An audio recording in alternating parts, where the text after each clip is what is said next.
제11과 구원에 이르게 하는 믿음, 성도의 견인에 대하여 살펴보겠습니다. 먼저 성경 말씀 로마서 8장 39절 같이 읽겠습니다. 높음이나 깊음이나 다른 어떤 피조물이라도 우리를 우리 주 그리스도 예수 안에 있는 하나님의 사랑에서 끊을 수 없으리라. 아멘. 안심이 되는 말씀입니다. 이 세상의 그 무엇도, 그 어떤 것도 우리를 우리 주 그리스도 예수 안에 있는 하나님의 사랑에서 끊을 수 없으리라. 절대 끊어지지 않습니다. 여기서 이제 주의 깊게 봐야 될 건 그리스도 예수 안에 있는 하나님의 사랑입니다.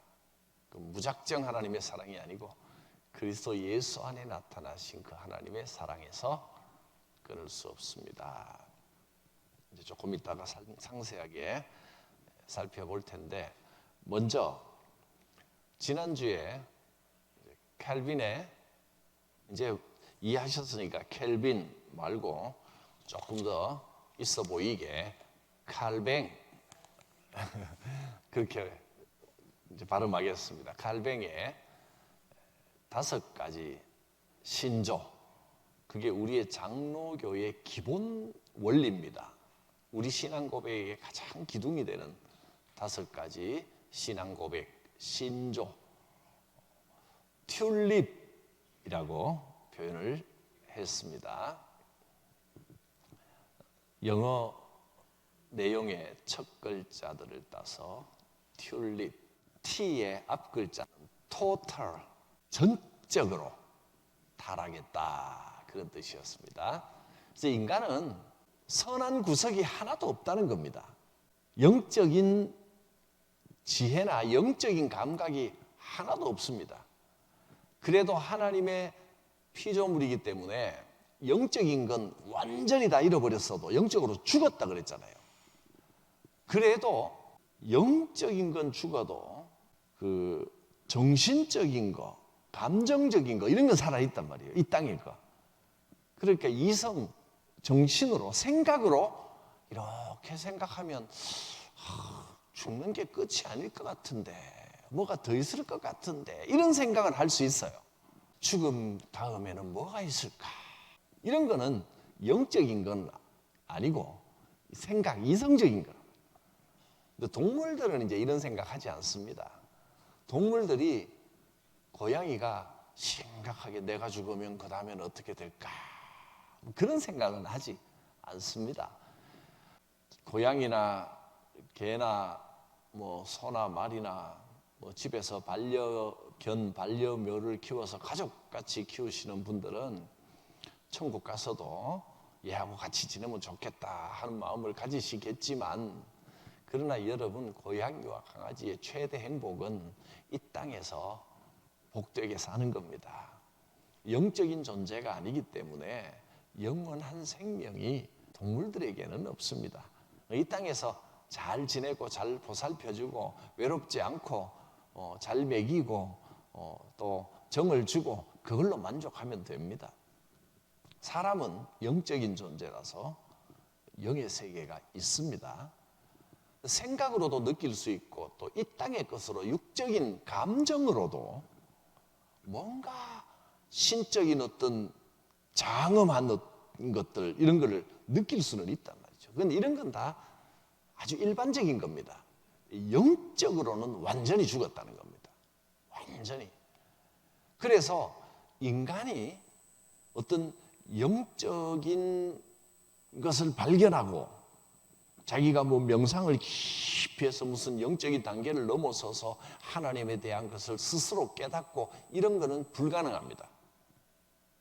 칼뱅은 그렇게 선언을 했고 그것이 우리가 믿고 있는 교리입니다. 인간은 스스로 하나님을 찾아갈 수 없다.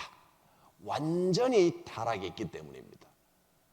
조금 타락하고 그래도 하나님이 주신 영적인 생명의 구석이 조금 남아있는 게 아니고 완전히 타락했다는 겁니다.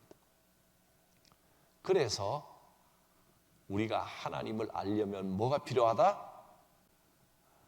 완전히 타락했기 때문에 인간의 생각이나 감정으로 막연하게 하나님을 느낄 수는 있지만, 그러나 어떤 영적인 차원에서 하나님의 어떤 것이라도 발견할 수 있는 능력이 아예 없다는 겁니다. 그래서 하나님이 알려주시는 것만 할 수 있는 거예요. 하나님이 우리에게 하나님에 관한 것을 알려주시는 것. 그래서 제1과가 계시인 겁니다. 계시가 없이는 우리는 아무것도 알 수 없습니다. 하나님에 관한 것을 알려주시는 것, 그걸 계시라고 부릅니다. 계시 중에는 사람이 그저 영적인 게 아니라도 일반적인 감각, 생각이나 감정이나 이런 것으로도 그냥 막연하게 느끼는 것을 일반 계시라고 부르는데, 그런데 하나님을 알고 구원에 이르기 위해서는 특별한 계시가 있어야 됩니다. 그것을 특별 계시라고 부르는데, 우리가 가장 가까이서 볼 수 있는 특별 계시는 성경입니다. 성경이 특별 계시입니다. 성경은 누구에 대해서? 예수님에 대해서 알려주는 겁니다. 그리고 이 성경을 알 수 있도록 설명해 주는 것을, 질문이 많으니까 불안해. 여러분 틀리면 안 됩니다, 이렇게 내가 묻는 게 아니고, 그냥 몰라, 뭐 대답 못해도 이렇게 기억나게 좀 편안하게 하려고, 나 혼자 막 말하고 끝내버리면 뭐 그냥 머릿속에 별로 남지도 않아서 이렇게 질문하면 한번 생각해보자는 뜻입니다. 특별 계신 성경을 풀어서 설명해 주는 것을 뭐라고 합니까? 설교라고 하죠. 그래서 예수 그리스도 자체가 이미 하나님의 계시잖아요. 성육신한 계시입니다. 그 다음에 성경 말씀, 기록된 계시, 그 다음에 선포된 계시, 설교, 그게 계시의 가장 핵심적인 내용인데, 특별 계시하면 보통 성경 이렇게 말씀하시면 되겠습니다. 반드시 계시가 필요하다. 그 중에 특별 계시는 구원에 이를 만한 충분한 내용을 다 담고 있습니다. 그것이 이제 인간의 전적인 타락이라는 의미입니다. 완전히 타락했다는 겁니다. 인간의 힘으로는, 인간의 능력으로는 하나님을 알 수 있는 게 아무것도 남아있지 않습니다. 자, 두 번째는 무조건적 선택, unconditional election. 그러니까 조건 없이, 무조건 un유입니다. 그러니까 조건이 무슨 조건이냐면, 나에게 있는 조건을 보고 너는 구원받을 만하다, 너는 안 되겠다, 하나님이 그렇게 하신 게 아니고, 내가 뭔가 선한 일을 했기 때문에 구원하신 게 아니고, 나의 조건을 보지 않고 그냥 고르셨다는 겁니다. 내게 무슨 구원받을 만한 어떤 조건이 있는 게 아닙니다. 하나님은 그냥 나를 선택하셨다는 겁니다. 무조건적 선택. 내가 뭐 잘한 게 아닙니다. 잘할 수가 없죠. 계시가 아니면 아무것도 할 수 없는데, 그냥 조건 없이 사랑하신 겁니다. 무조건적 선택. 내가 뭐 구원받을 만하니까 하셨겠지, 그게 아닙니다. 아무 조건 없이 오직 하나님의 은혜로 택하셨다. 그래서 이제 열심히 필기하시는 분들은 혹시 이거는, 이 내용은 지난주에 약속한 대로 홈페이지나 유튜브에 밑에 이 내용까지 제가 다 적어서 올려놨습니다. 이 설명은 안 섞고요, 5가지는 다 올려놨습니다. 그래서 굳이 적으려면 이제 이렇게 연결을 시키면 됩니다. 전적인 타락은 계시와 연결이 되고, 계시겠죠. 무조건적 선택에서 제일 중요한 건 은혜라는 말입니다. 내가 뭐 잘난 게 있어서 윤리적으로 착하기 때문에 구원한 것도 아니고, 남보다 더 똑똑해서 구원받은 것도 아니고, 내가 뭐 가문이 좋아서 하나님이 선택하신 것도 아니고, 아무 조건 없이 조건 없이 선택하셨다는 겁니다. 하나님이 그냥 찍으신 거예요. 내가 너를 사랑하겠다, 사랑에는 이유가 없습니다. 무조건적 선택. 그 다음에 제한 속죄입니다. L은 limited, 한계가 있는 속죄. 모든 사람을 대신하여 예수 그리스도께서 죽으셨다 했지만, 그러나 하나님을 의지하지 않고 하나님을 바라보지 않고 마음대로 살아가는 모든 인류가 다 구원받는 게 아니라는 겁니다. 제한 없이 모든 인류가 다 구원받는 게 아니고 제한적으로 누구는 구원받고 누구는 구원받지 못합니다. 한정되어 있다는 뜻입니다. 리미트가 있다는 겁니다. 그게 제한 속죄입니다. 그 중에 여러분은 구원받는 사람으로 그 범위에 들어오셨습니다. 어떻게 하다가 들어왔을까요? 뭘 보고 이렇게 넣어주셨을까요? 아무것도 안 보고 무조건적이니까 오직 은혜로. 그래서 무조건적 선택, 우리가 선택된 것은 오로지 은혜로 된 것이다. 그리고 제한 속죄, 예수 그리스도를 통해야 구원받는 거지, 주를 바라보는 자가 구원받는 거지, 아무렇게나 살아도 믿음 없어도 믿지 않아도 구원받을 수 있는 게 아니라는 겁니다. 예수를 의지하는 딱 한 가지 조건이 있어야, 그게 성립이 돼야 구원을 받는 겁니다. 모든 인류가 구원받는 게 아닙니다. 왜냐하면 이단 중에는 예수 그리스도께서 죽으신 것은 모든 인류를 대신해서 죽은 것인데 왜 누구는 구원받고 누구는 구원 못 받고, 하나님이 어떤 사람만 골라서 구원받게 할 이유가 있느냐? 하나님은 무한한 사랑이신데 모든 사람이 다 구원받게 하지 않겠느냐? 한 명이라도 지옥 가는 거 하나님이 가슴 아파서 보시겠느냐? 그러니까 믿든 안 믿든 다 구원받겠지라고 주장하는 사람도 있었다는 겁니다. 근데 그게 아닙니다. 하나님은 사랑의 하나님이시지만 공의의 하나님이시기 때문에 죄인들이 하나님의 나라에 들어가는 것은 있을 수 없습니다. 우리도 여전히 죄인이지만 그래도 내 죄를 대신해주고 변호해주고 보증서주는 분은 있어야 됩니다. 그분이 예수님이십니다. 예수님을 통해서 구원받는 겁니다. 무조건 모든 사람이 제한 없이 구원받는 게 아니다 하는 겁니다. 그 다음에 저항할 수 없는 은혜입니다. 보통 이제 같은 의미인데 불가항력적이라 이렇게 표현을 합니다.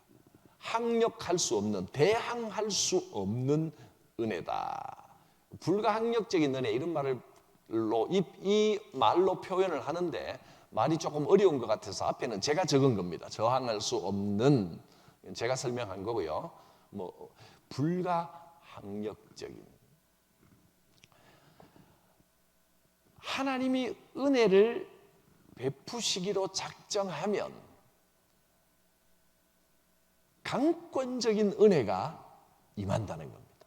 내가 도망가도, 하나님의 은혜와 사랑을 피해서 달아나도 하나님은, 하나님의 사랑이 나의 저항보다 더 크기 때문에, 하나님의 은혜가 더 크기 때문에 하나님이 구원하시고야 만다는 겁니다. 어쨌든 구원하시고야 만다, 그런 뜻입니다. 이렇게 생각하면 그럼 하나님이 나를 그토록 사랑하시고 은혜가 크면 내 마음대로 도망 다녀도 되겠네, 어쨌든 구원하실 거니까. 그런가요? 논리적으로 생각하면 그렇잖아요. 그죠? 하나님의 은혜가 너무 커서 암만 도망가도 하나님이 어떻게든 구원하신다 그러면, 그러면 내 마음대로 살아도 되나? 어떻게든 하나님이 구원하시겠지만 하나님 알아서 하세요. 난 내 마음대로 살 테니까. 그 논리상으로 보면 그런데 하나님의 은혜가 임하면 내 속에서 하나님 뜻대로 살고 싶은 마음이 생기게 되어 있습니다. 그게 자연스러운 겁니다. 자, 그 다음에 마지막이지, 오늘 할 내용이 견인, 성도의 인내입니다. 이 인내보다 훨씬 더 큰 인내가 견인, 아주 견고한 단단한 인내라, 그런 뜻입니다. 이 단어를 사전에 쳐봐도 견인이라고 나옵니다. 아주 한없는 끝내 이겨내고야만은 끝까지 참는 인내라, 그런 뜻이 되겠습니다. 인내보다 더 큰 인내. 인내는 우리가 견디는 거잖아요. 참아내는 거잖아요. 견인은 훨씬 더 큰 인내입니다. 성도의 견인입니다. Of the saints, 이건 성도, 거룩한 무리들, 구원받은 사람을 말합니다. 하나님께 은혜를 입고 구원받은 사람은 견인을 가지게 됩니다. 반드시 참아 이기게 됩니다. 그런데 이 인내를 누가 주시느냐? 하나님이 부어주신다는 겁니다. 하나님께서 나로 하여금 이겨내게 하십니다. 하나님께서 내 자녀다 하신 사람은 그냥 뭐 대충 살아도 구원받고 그게 아니고, 이 땅에 사는 동안 성도로 살아도 고난이 옵니까 안 옵니까? 옵니다. 어떨 때는 막 어떻게 이런 일이 나한테 벌어지나 딱 포기하고 싶을 때도 있습니다. 너무하다. 정말 견디기 힘들다. 뭐 교회고 뭐고 딱 치워버리고 싶다. 그렇게 큰 시험이 올 때도 있을 것입니다. 믿음 생활하는 나한테 왜 이런 일이 생기나? 정말 견디기 힘듭니다. 욥의 심정을 생각해 보십시오. 욥이 오죽했겠습니까? 욥은요, 오래전에 그 옛날에 살던 어떤 한 사람의 일대기가 아니고, 욥기는 실제 인물이 있었는지 없었는지는 아무도 모릅니다. 근데 읽어보면 내용 분위기가, 목사님들 중에도 제가 그 욥은 실제 인물이 아닐 겁니다 라고 말하면 믿음 없다고 막 불같이 화를 내는 사람도 있습니다.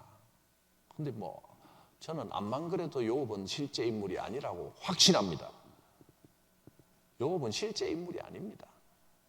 어쩌면 욥이라고 하는 사람이 실제 살기는 했는데, 그 사람의 사건을 가지고 이제 이야기를 이렇게 좀 꾸며서 썼는지는 몰라도, 여기 나온 것이 욥이 살았던 실제 일어났던 사건 그대로는 아니라는 증거가 확실한 것이, 욥기 1장을 읽어보면요, 사탄 마귀가 다니면서 사람들 막 괴롭히고 쓰러지게 하고 시험 들게 하고 하다가, 어떤 인간이든지 내 덫에 걸리면 꼼짝 못합니다. 그랬더니 하나님이 사탄하고 토론을 합니다. 너 욥이란 사람 봤냐? 욥은 괜찮아, 틀림없어. 그랬더니 하나님 얘기하실래요? 이런 대화가 나오잖아요. 그럼 너 한번 해봐라. 그러나 욥의 목숨만 건드리지 말고 네 마음대로 한번 해봐라. 사탄에게 하나님 이렇게 이야기하시거든요. 이거는 욥기에 나오는 인생의 교훈을 주기 위해서 이제 이 세계관을 짜는 겁니다. 뭐라 그럴까? 이야기의 틀을 짜는 거지, 실제 있었던 이야기. 그래서 어떤 사람은 사탄과 하나님이 토론을 하는 것이 영계에서는 진짜 토론을 하나 마나 그런 이야기를 하는 건 어리석은 일입니다. 욥기는 자서전도 아니고 어떤 위인전도 아니고 철학책입니다. 그래서 욥기를 시가문학에 들어가잖아요. 욥은 노래라고 생각하면 됩니다. 시, 서사시입니다. 장편시라고 생각하시면 됩니다.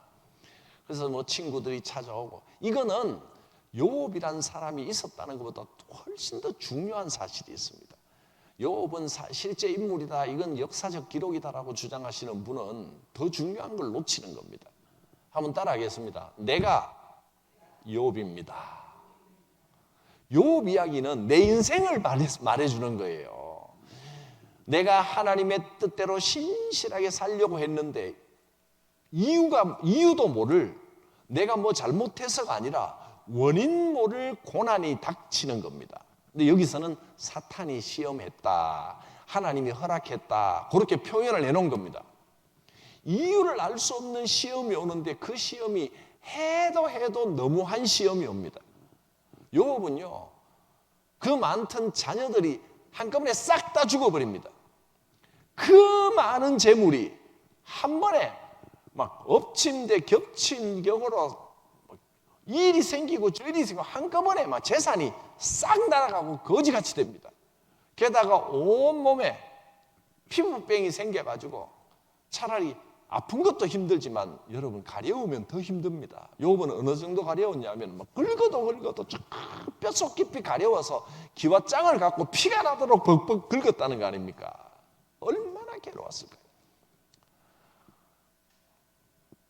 부인이나 위로해주면 얼마나 좋아. 고난당할 때는 그래도 뭐 미운이 고운이 해도 신랑이 위로가 되고, 미운이 고운이 해도 진짜 힘들 때는 부인이 위로가 되고, 그게 힘이 되는데 욥의 부인이라고 할 게 안 됩니다.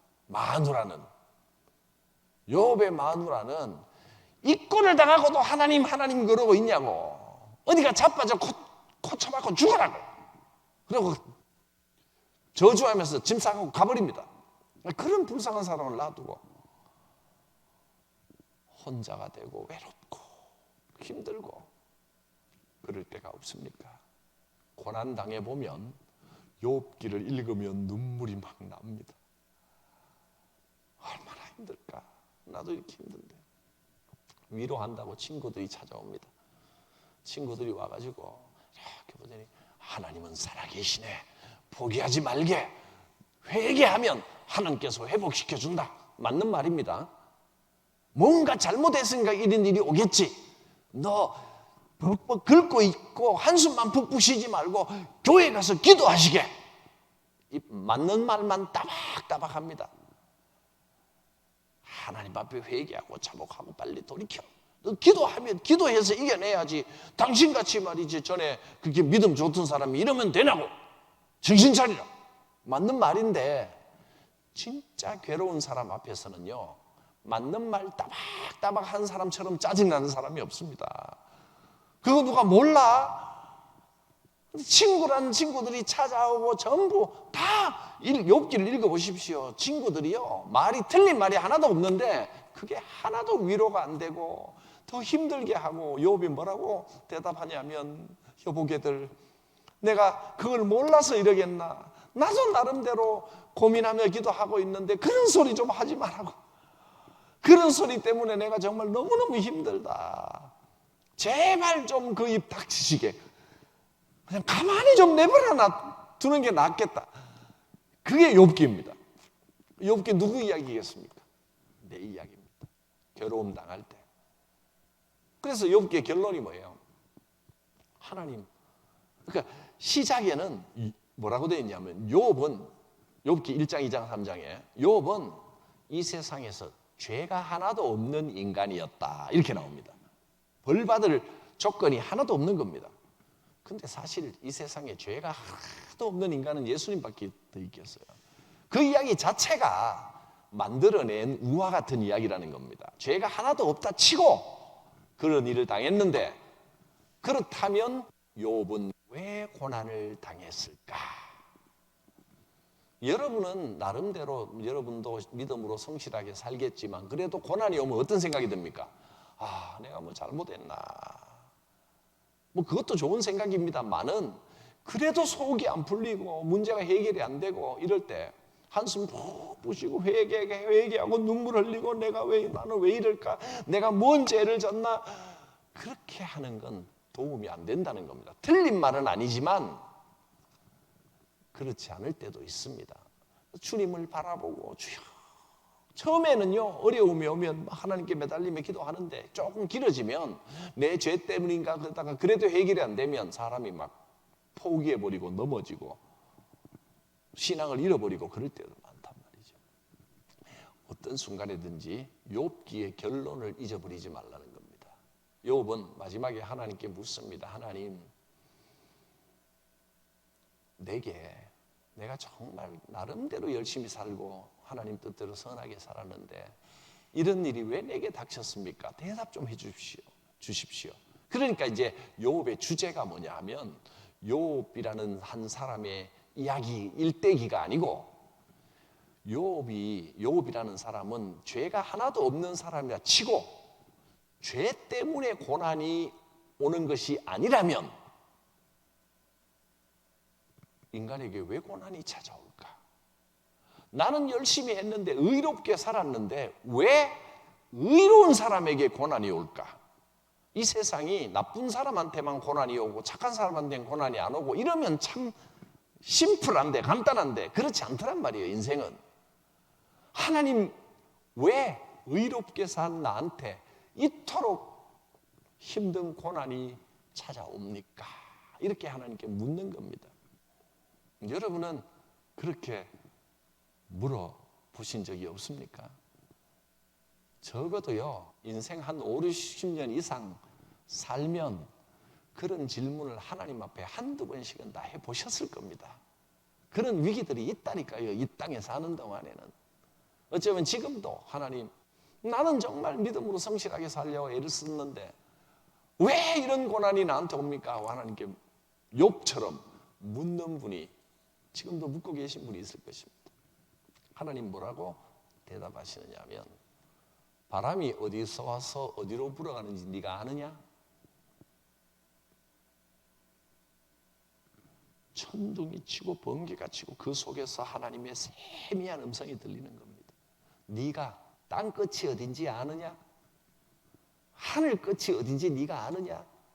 네가 아는 게 뭐냐? 내가 설명해 준들 네가 알겠느냐? 모든 것이 하나님의 뜻 가운데 이루어지는 것이니까 너는 고난 중에도 즐거울 때도 하나님의 살아계심을 알기 때문에 주를 의지하여라. 그게 답입니다. 하나님을 의지하여라. 그 이상 설명은 나오지 않는데 제가 부록을 조금 단다면 욥기 해설서를 쓴다면 고난이 왜 오느냐를 물었을 때 명확한 답이 아닙니다. 그게 네가 어떻게 알겠느냐, 하나님의 뜻을 네가 다 알겠느냐, 이게 답이라고 주셨는데 그 말 속에는 어떤 의미가 있냐면 왜 고난이 오는지를 찾으려고 하기보다 고난 속에서 고난 당하는 동안 하나님께서 내가 어떻게 하기를 원하실까를 생각하라는 겁니다. 내 과거 때문에 고난이 왔을 때 내 전에 내 과거가 어때서 이게 일어났을까? 인생의 모든 곳에 인과관계가 명확하지 않습니다. 착하게 산다고 다 잘 살고 똑똑하다고 다 높은 자리에 올라가고 재주 많다고 다 부자 되고 그런 거 아닙니다. 재주 많고 뛰어나도 망할 때도 있고 저 사람은 도대체 뭐 할 줄 아는 게 없는 것 같은데 돈 잘 벌고 부자가 되고 그런 사람도 있고 세상은 인간의 재주대로 흘러가는 게 아닙니다.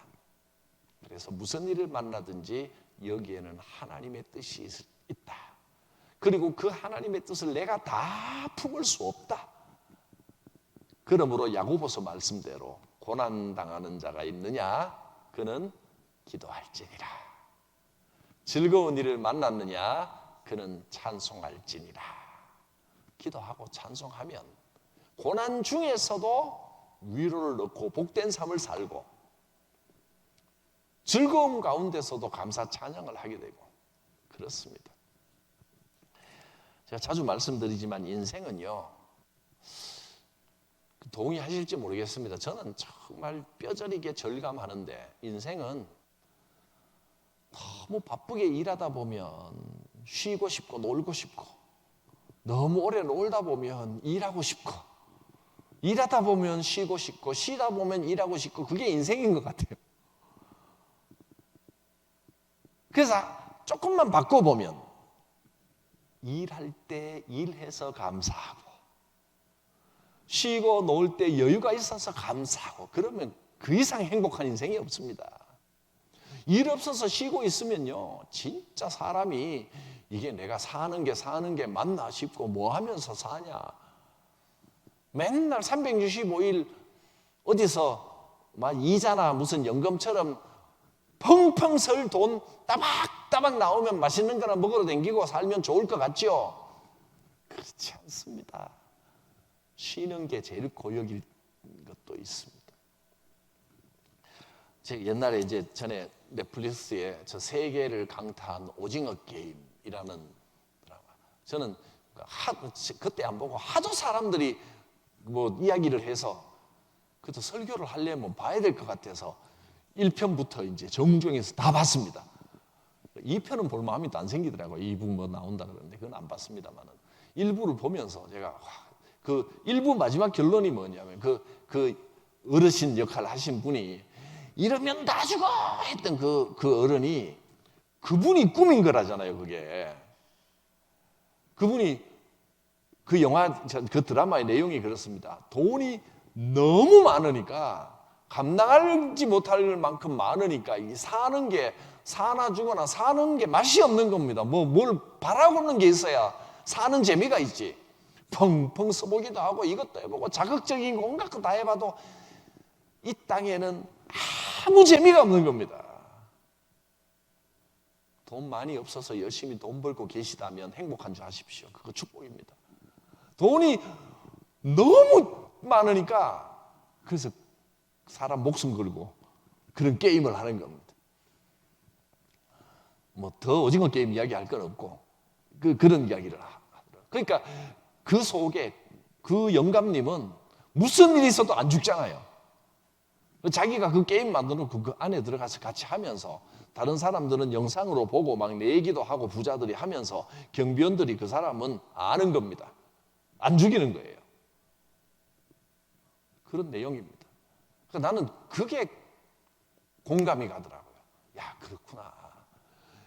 감당할 수 없이 돈이 많으면 인생이 재미가 없어집니다. 어떤 사람들은 이제 계산도 안 되는 돈 더 버는 재미로 살더라고요, 또. 돈 많은 사람은요, 주식 올라갔다 내려갔다 하는 거, 그 지주머니에 들어올 돈도 아니에요, 그거. 자기 회사, 자기 주식 비싸졌다가 낮았다가 그거 쳐다보고 그냥 좀 있으면 또 떨어질 거. 좀 있으면 또 올라갈 건데 어차피 자기 주식인데 그게 그건데 팔아서 챙길 것도 아닌데도 그 재미로 사는 것. 재미가 없으니까. 그렇습니다. 고난이 있는 것이 불행한 게 아닙니다. 극복할 수 있는 고난이 있는 게 행복입니다. 너무 평탄해도 인생이 낙이 없다가 낙 정도가 아니고 의미가 없어져 버린 겁니다. 죽지도 못하고 그리고 살지도 못하고 너무 많으니까 그렇게 되더라는 겁니다. 애들이요 게임을 하잖아요. 게임이 너무 쉬우면 재미없어 안 해요. 너무 어려워도 곤란하지만 약간 난이도가 있어서 이게 재밌게 해야 그게 게임이지. 인생을 재미있는 게임에 비하면 재미있게 살려면 고난의 언덕이 좀 있어야 됩니다. 그거 넘어서는 거 한숨만 쉬지 말고 물론 힘들지요. 힘들어도 이 고난 속에도 하나님의 뜻이 있는 줄 믿습니다. 그렇게 사는 겁니다. 그런데 놀랍게도 성도의 게임은 끝까지 참고 이겨내게 되어 있다는 겁니다. 결론이 반드시 해피엔딩이 됩니다. 그게 성도의 견인입니다. 주님을 바라보기만 하면 우리가 성도로 남아있는 한 하나님께서 끝까지 참고 이겨낼 수 있는 믿음의 힘을 반드시 주십니다. 그게 견인입니다. 여러분 이겨낼 수 있습니다. 반드시 이겨내게 됩니다. 그래서 고린도전서 15장 10절 이 말씀은 기억을 해놓으시면 좋을 것 같습니다. 고린도전서 15장 10절 고린도전서 15장 10절 내가 나 된 것은 하나님의 은혜로 된 것이니. 지금 여기까지 온 것 하나님의 은혜로 된 것입니다. 내게 주신 그의 은혜가 헛되지 아니하여 내가 다른 모든 사도보다 더 많이 수고하였으나 고난이 찾아오고 힘든 과정을 겪었지만 내가 한 것이 아니요 오직 나와 함께 하신 하나님의 은혜로라. 하나님의 은혜는 한없이 깊어서 그 깊이와 넓이를 우리가 짐작할 수 없을 정도로 우리를 붙들어 주십니다. 자, 그게 성도의 견인입니다. 읽어보겠습니다. 1번 성도의 견인, 거룩한 인내로 이루는 궁극적인 구원을 의미함. 여기는 거룩한 인내라고 제가 표현을 했습니다. 왜 거룩하냐면 하나님이 주시는 인내이기 때문에 제가 그렇게 거룩한 인내라고 표현했습니다. 하나님이 인내할 수 있는 힘을 주신다는 겁니다. 계속해서 괄호 뒤에 하나님의 택함을 입고 부르심을 받아 중생되어 하나님의 자녀가 된 자들은 은혜의 자리에서 전적으로 또는 최종적으로 떨어지지 않고 궁극적으로 구원을 얻게 된다는 것을 말한다. 여러분 끝까지 참고 이겨내게 될 것입니다. 욥처럼 2배의 축복을 받게 될 줄로 믿습니다. 단 조건이 있습니다. 바라봄의 법칙입니다. 주님을 바라봐야 힘을 얻는 거지 내 힘으로 이겨내는 게 아닙니다. 주님을 외면하고 주님을 바라보기를 그치면 실족할 수 있습니다. 바라보기만 하면 됩니다. 2번 신앙은 약할 때도 있고 강할 때도 있다. 때로는 여러 가지 원인으로 실망할 수 있다. 그러나 하나님의 자녀는 궁극적으로 반드시 승리하게 될 것이며 그것을 믿으며 소망을 품고 살아가야 한다. 반드시 승리하게 됩니다. 나 이래가지고 나는 틀려 먹었다. 내가 신앙생활 이렇게 해가지고 되나? 그런 생각하지 마십시오. 그때 자기에 대하여 실망하기보다 눈을 들어 주님을 다시 바라보는 게 더 중요합니다. 바라보기만 하면 견인의 역사가 있습니다. 3번 믿음이란 내 속에서 시작된 것이 아니라 하나님의 은혜의 선물이다. 하나님께서 우리의 믿음을 인도하시고 이끌어 나가시며 훈련시키신다. 믿음이란 내 속에서 시작된 것이 아니라 하나님의 은혜의 선물이다. 이것을 튤립, 이 중에 어디에 해당하는 말씀일까요? 내 속에서 믿음이 시작된 게 아니라 하나님의 선물. 내 속에 어떤 선한 것이 있어서 선택한 것이 아니고 하나님이 그냥 은혜로 선택하셨다는 겁니다. 4번 우리를 인도하시는 하나님의 의도는 결코 실패할 수 없다. 불가항력적인 은혜. 하나님의 인도하심, 의도는 실패가 없다는 겁니다. 하나님이 은혜 주시고자 하면 은혜 받는 겁니다. 우리의 부족함과 연약함에도 불구하고 하나님은 우리를 양육하고 훈련하셔서 구원에 합당한 열매를 맺게 하신다. 자신의 믿음이 약한 거에 실망하지 마십시오. 오히려 실망하지 않고 나는 이만하면 참 잘 살았지. 그게 더 위험합니다. 나는 약하지만 주님을 바라봅니다. 무슨 법칙? 바라봄의 법칙입니다. 신앙은 바라보는 거예요. 주님 바라보는 겁니다. 마지막 5번 그러므로 한번 인치심을 받고 하나님의 자녀로 인정받는 신자는 결코 버림을 받는 법이 없으며 성도의 견인, 징계를 받더라도 자기 아버지에게 징계를 받는 것 같이 약속 안에서의 징계를 받는 것이다. 내가 잘못해서 하나님이 고난을 주시고 하나님의 징계일 수도 있지만 그렇다고 약속이 취소되는 게 아닙니다. 훈련 과정이라 하는 겁니다. 하나님께서 우선 우리의 연약함을 참아주시고 기다려주시고 하나님의 인내하심이 우리에게 거룩하게 와서 우리가 어떤 고난을 만나도 성도는 주님을 바라보기만 하면 끝까지 참고 승리할 수 있는 줄 믿습니다. 성도의 견인입니다. 자, 튤립 다시 한번 읽고 마치겠습니다.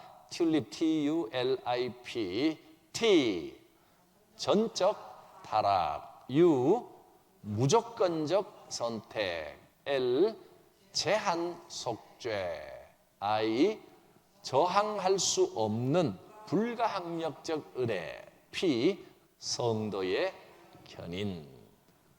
참을 수 있는 힘을 하나님이 부어주십니다. 기도합니다. 거룩하신 하나님, 하나님의 그 크고 놀라우신 무한하신 사랑을 성도의 견인을 통하여 배웠습니다. 우리에게 힘 주시고 때를 따라 위로하시고 우리가 약할 때 손잡아 일으켜 주시는 하나님의 도우심이 우리를 향하여 있는 줄 믿습니다. 이 말씀 통하여 다시 한번 힘을 얻고 또 힘을 내어 모든 고난을 이기는 역사가 있게 하여 주시옵소서. 예수님 이름으로 기도드립니다. 아멘. 주 안에 있는 나에게 딴 근심이 있으랴. 십자가 밑에 나아가 내 짐을 풀었네. 주님을 찬송하면서 할렐루야 할렐루야. 내 앞길 멀고 험해도 나 주님만 따라가리. 그 두려움이 변하여 내 기도 되었고 전날의 한숨 변하여 내 노래 되었네. 주님을 찬송하면서 할렐루야 할렐루야. 내 앞길 멀고 험해도 나 주님만 따라가리. 내 주는 자비하셔서 늘 함께 계시고 내 궁핍함을 아시고 늘 채워주시네. 주님을 찬송하면서 할렐루야 할렐루야. 내 앞길 멀고 험해도 나 주님만 따라가리. 내 주와 맺은 언약은 영불변하시니 그 나라 가기까지는 늘 보호하시네. 주님을 찬송하면서 할렐루야 할렐루야. 내 앞길 멀고 험해도 나 주님만 따라가리.